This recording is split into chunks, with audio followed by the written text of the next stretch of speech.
So এই বাড়িগুলোতে মাটির সাথে পাথর মিশিয়েই তৈরি করা হয়েছে। এই যে দেখেন, এই যে দেখেন,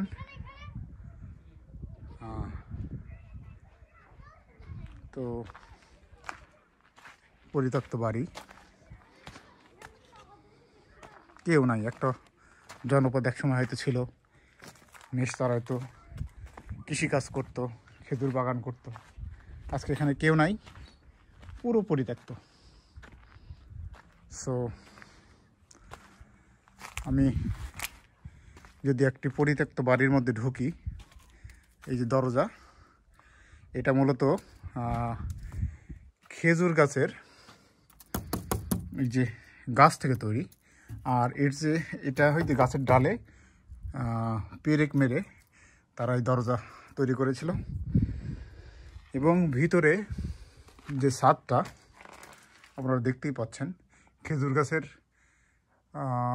গাছ কেটে লম্বালম্বিভাবে দিয়ে ওর উপরে খেজুর পাতা বিছিয়ে রাখছে।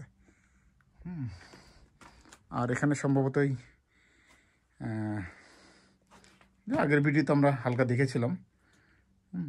তো এটাই মূলত সেই বেদুইন না, আসলে বেদুইন তো ঘর তৈরি করে না, এখানকার আদিবাসীদের বাড়ি, যারা হয়তো সময়ের প্রয়োজনে এখান থেকে চলে গেছে। তো সব কিছুই পরিত্যক্ত, কেউ নেই। তো এখান থেকে একটা বিষয়, সেটা হচ্ছে তারা কৃষিকাজ বা খেজুর বাগান নিচে করে, আর বাড়িগুলো একটু পাহাড়ের উপরেই করে। কারণ আমার মনে হয় যে পাহাড়ের উপরে একটু বাতাসগুলো ঠান্ডা মনে হয়। তো আপনারা দেখলেন, আমি ইয়ানবো সিটির আল নাখাল থেকে বলছি। আল নাখেল ভয়ঙ্কর বড় পাহাড়। আসলে এখান থেকে আন্দাজ করা যাবে না যে তাদের উচ্চতা সম্পর্কে। ভয়ঙ্কর, শুধু পাহাড় আর পাহাড়, পাহাড়, চারিদিকে পাহাড়।